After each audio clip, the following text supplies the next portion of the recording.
Target पूरा नहीं हो पा रहा है, बड़ा पैसा कमाना चाहते हैं लेकिन नहीं कमाया जा रहा है, बड़े पैसे के लिए चाहिए बड़ा टर्नओवर और बड़े टर्नओवर्स को पूरा करने के लिए चाहिए एक बड़ी और शानदार प्रोडक्टिव और एक्टिव टीम।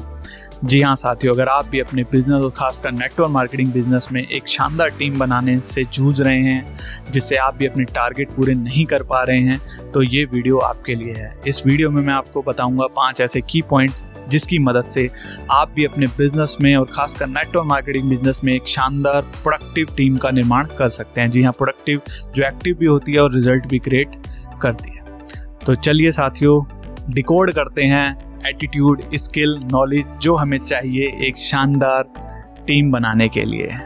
पहला की पॉइंट क्या कहता है कि क्या आप रियल में चाहते हैं कि आपका गोल पूरा हो? जी हाँ साथियों, मैं क्यों पूछ रहा हूँ। अपने 8 से 9 साल के बिज़नेस और नेटवर्क मार्केटिंग करियर में मैंने देखा है कि हम गोल तो बनाते हैं लेकिन कई बार हम उस गोल को खुद ही नहीं चाहते। यानी हम गोल लिखते हैं कि हम हो जाएगा, लेकिन आज जो मैं आपको बताने वाला हूँ बहुत इंपॉर्टेंट है कि क्या आपको गोल वो चाहिए या चाहिए ही चाहिए। जी हाँ, दोनों को वर्ड चाहिए हैं लेकिन एक में है चाहिए ही चाहिए। इसे आप समझते हो कि हाँ मैं कमिटेड हूँ इंटरेस्टेड की जगह, या मुझे मस्ट चाहिए ही चाहिए। कि एक बार एक शिष्य ने गुरु सुकरात से पूछा कि मैं भी आपकी तरह सक्सेस होना चाहता हूँ तो मुझे सफलता का रहस्य बताओ। तो आचार्य सुकरात ने कहा आप सुबह आइए, जब मैं स्नान कर रहा हूँगा उसके पास आइए और मैं आपको बताऊँगा। वो नदी के किनारे थे, उसे सुबह 4 बजे के आसपास बुलाया गया शिष्य को।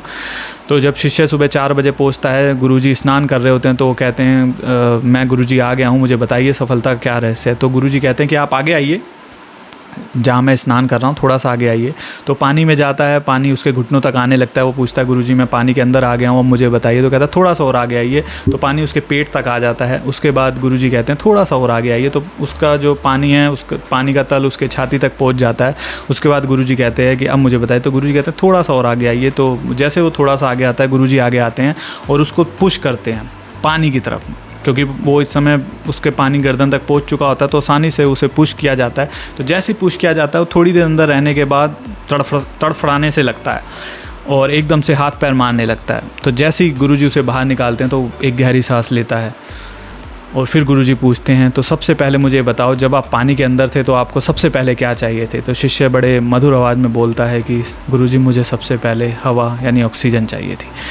तो गुरुजी उसे समझाते हैं कि देखो सफलता का भी यही रहस्य है, जब सफलता तुम्हें ऑक्सीजन की तरह चाहिए होगी तो वो तुम्हें मिल जाएगी। तो सर अगर गोल हमें चाहिए और वो उस गोल की जो तीव्रता है वो ऑक्सीजन की तरह है, तो वो यकीन मानना आपको मिल जाएगा। मेजर की पॉइंट है जिसे हम कई सारे टीम लीडर्स मिस करते हैं। तो चलिए साथियों, बढ़ते हैं दूसरे और इम्पोर्टेंट की पॉइंट की तरफ। वो क्या है कि make your role and your team role clear. Yes, अपना रोल और अपनी टीम का रोल क्लियर करें कि जब हम टारगेट बनाते हैं तो उसमें जो टारगेट मैंने बनाया उसमें मेरा क्या रोल रहेगा और मेरे जो टीम मेंबर्स हैं उनका क्या रोल रहेगा। आप सभी जानते हैं जब सीता माता का हरण हुआ था तो प्रभु श्री राम जब सीता माता की खोज में गए थे, उन्होंने एक वानर सेना का निर्माण करा था। वानर सेना में आप जानते हो राजा सुग्रीव थे, हनुमान जी थे, जामवन थे, नल नील थे, अंगद जी थे, कई सारे उसमें वानर साथी थे उनके साथ। तो जब सीता माता की खोज की गई तो प्रभु श्री राम ने अकेले सारी चीज़ें नहीं करी, उन्होंने सबका साथ लिया। सबका अलग अलग रोल था। आप सभी जानते हैं हनुमान जी समुद्र पार करके सीता माता की खोज करके आए कि वो अशोक वाटिका में है, जिसे याद दिलाया गया जामन जी द्वारा। जामन जी ने हनुमान जी की उन्हें ताकत का एहसास कराया देते हैं। नल नील ने शानदार तरीके से राम सेतु का निर्माण करा, जिससे बिना डूबे समुद्र पे चल के वो लंका तक पहुँचे। तो हर किसी का रोल क्लियर था। जहाँ लक्ष्मण जी की ज़रूरत थी वहाँ लक्ष्मण जी को आगे रखा गया, और जब ज़रूरत थी खुद की रावण को परास्त करने के लिए और अन्य राक्षसों को परास्त करने के लिए तो प्रभु श्री राम खुद आते हैं। इसी तरह जब आप टारगेट्स बनाते हैं तो टारगेट्स में आपको ये देखना होता है कि कौन सा आपका टीम मेंबर सेल्स अच्छी कर रहा है, इन्विटेशन अच्छी कर रहा है, क्लोजिंग अच्छी कर रहा है, फॉलोअप बहुत शानदार है, जिसका बात करने का तरीका बहुत अच्छा है, वो प्रोडक्ट्स अगर किसी को बताता है या आपकी कंपनी की प्रोफाइल किसी के सामने शो करता है तो बहुत ही शानदार तरीके से करता है। कोई व्यक्ति के अंदर क्लोजिंग की बड़ी अच्छी पावर होगी। किसी के अंदर कहते हैं ना कि सर अब मैंने प्रोडक्ट्स को तो सेल कर दिया लेकिन उससे मैं पैसे कैसे मांगूँ, तो वो वाली चीज़ किसके अंदर क्षमता। तो यहाँ पे आपको हर किसी का रोल पे उसको याद दिलाना पड़ेगा, उसकी ताकत पे ही खेलना पड़ेगा। आपके बिजनेस प्रोफाइल में भी कुछ ऐसे शानदार लोग होते हैं जो केपेबल होते हैं। केपेबल लोगों को आपको पहचानना है, उनकी उस कैपेबिलिटी पे ही काम कराना है, उनका रोल क्लियर करना है। अब सेल्स वाले बंदे को आप अकाउंटिंग दे दो तो वो कर पाएगा? नहीं कर पाएगा। अकाउंटिंग वाले बंदे को आप सेल्स दे दो तो कर पाएगा? कभी नहीं कर पाएगा। तो यहाँ हमें ज़रूर आइडेंटिफाई करना है और देखना है कि किसका क्या रोल है और उस पर उसे खिलाना है। बढ़ते हैं साथियों हम तीसरी इम्पॉर्टेंट पॉइंट की तरफ। वो क्या है? Make a good environment for learning and work. जी हाँ, एक शानदार कल्चर का निर्माण करना जहाँ पे हमारे सभी साथी अच्छे से काम कर सकें। एक शानदार माहौल का निर्माण करना जहाँ वो मोटिवेट भी रहते हैं और काम के प्रति एक्साइटेड भी रहते हैं। हम बहुत सारी मीटिंग्स करते हैं, सेमिनार करते हैं, वो हमारे एक माहौल का ही हिस्सा होता है। लेकिन जब हम ऑफिस वगैरह में होते हैं तो हमें भी एक ऐसा इन्वायरमेंट क्रिएट करना है जहाँ सब सारे लोग अपने एक कॉमन गोल की तरफ काम करें। इस पर मैं एक वीडियो बना चुका हूँ, आप देखें, how to make a good team. उस पर मैंने गोल्स को थोड़ा सा आइडेंटिफाई करा है, उसका लिंक मैंने इसमें डाल दिया है, आप चाहे तो देख लेना। वो चीज़ को जब आप आइडेंटिफाई करते हो, एक चीज़ें बाहर निकाल के लाते हो, एक कल्चर डेवलप करते हो, तो वहाँ पे लोग काम करते हैं, वो एक्साइटेड रहते हैं कि हाँ हमें काम करना है। जैसे सुपर 30 मूवी आप सभी ने देखी हो, वहाँ पे वो बच्चों के लिए कहाँ बनाते हैं, माहौल नहीं होता, लेकिन अंदर बैठ के वो जो माहौल क्रिएट करते हैं कि सारे बच्चे लगनशील जो होते हैं, जो एक टारगेट की तरफ काम करते हैं कि उनका पहले आइडेंटिफिकेशन की रोल क्या है, कोई क्या बनने वाला है, वो क्लियर हो जाता है। उसके बाद सिंपल उस पर काम किया जाता है, एक ऐसा कल्चर डेवलप किया जाता है। हमको साला छलांग लगाना सिखा दिया। जब समय आएगा तो सबसे ऊंचा, सबसे बड़ा और सबसे लंबा छलांग हम ही मारेंगे, हम ही मारेंगे। जहाँ वो पढ़ते हैं और सुपर 30 के सुपर 30 कामयाब भी होते हैं। इस तरह जो हमारी टीम में लोग होते हैं वो सभी आते एक बहुत बड़े सपने को लेकर के हैं। उस सपने पे हमें एक ऐसा कल्चर देना पड़ेगा, एक ऐसा उनके एनवायरनमेंट देना पड़ेगा कि अगर कोई लैग कर रहा है, मान लो कोई व्यक्ति केपेबल नहीं है, आप उसे ज़बरदस्ती कह रहे हो कि करेगा करेगा करेगा करेगा। इस पर मैं एक सेपरेट वीडियो बनाऊंगा कि जो टीम के कुछ लोग होते हैं उनकी आप कैपेबिलिटी को कैसे सुधार सकते हो। तो वहाँ पे जो लैग कर रहा है उसके लिए एक सही एजुकेशन, सही ट्रेनिंग का आप प्रोवाइडेशन कराएं कि आप किसको क्या देना चाहते हैं, किस तरह की ट्रेनिंग वो चाह रहा है। क्योंकि सारा काम मोटिवेशन से नहीं चलता, मोटिवेशन के साथ साथ उनके पास पैसा भी आना चाहिए। वो सब आएगा एक राइट एजुकेशन और राइट ट्रेनिंग से। तो वह एक लीडर का कर्तव्य है प्रोवाइड कराना, कंपनी का कर्तव्य है प्रोवाइड कराना। चलिए साथियों बढ़ते हैं चौथे और इम्पोर्टेंट पॉइंट की तरफ। वो क्या है? Gratitude and appreciate the team. Yes, बहुत इंपॉर्टेंट है कि जो लोग अच्छा काम कर रहे हैं उनको हमेशा अप्रिशिएट करें, रिकॉग्नाइज करें, छोटे छोटे फंक्शन करके, मीटिंग्स करके, ताकि उन्हें खुशी हो।